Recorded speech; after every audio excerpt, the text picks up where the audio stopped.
স্থানীয় সময় বুধবার গভীর রাতে পাকিস্তানের আজাদ কাশ্মীরের মুজাফফরাবাদ সহ বিভিন্ন জায়গায় ক্ষেপণাস্ত্র হামলা চালায় ভারত। এতে ভয়াবহ বিস্ফোরণে কেঁপে ওঠে চারপাশ। এক বিবৃতিতে বিষয়টি নিশ্চিত করে পাকিস্তানের এক সামরিক কর্মকর্তা জানান, ভয়াবহ এই হামলায় শিশুসহ বেশ কয়েকজন হতাহত হয়েছেন। পাকিস্তানের আন্তঃবাহিনী পরিদপ্তরের মহাপরিচালক লেফটেন্যান্ট জেনারেল আহমেদ শরীফ চৌধুরী জানিয়েছেন, ভারত তাদের কোটলি, ভাওয়ালপুর এবং মুজাফফরাবাদ সহ বেশ কয়েকটি স্থানে মধ্যরাতে কাপুরুষোচিত হামলা চালিয়েছে। তিনি আরও বলেন, পাকিস্তানের বিমান বাহিনীর সব বিমান আকাশে রয়েছে। ভারতের আকাশসীমা থেকে এই ন্যাক্কারজনক হামলা চালানো হয়েছে। তাদের বিমান পাকিস্তানের আকাশসীমায় প্রবেশ করতে পারেনি, এমনকি কয়েকটি জেট ভূপাতিত হয়েছে বলেও দাবি করেন তিনি। পাশাপাশি সঠিক সময় বুঝে হামলার জবাব দেওয়া হবে বলেও স্পষ্ট বার্তা দিয়েছে ISPR।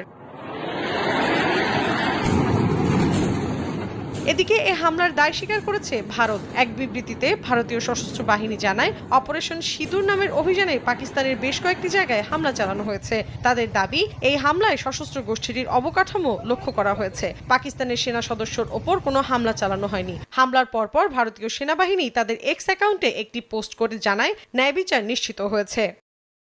মৌসুমী সাথী, সময় সংবাদ। देखना हम क्या कह रही है वहां से।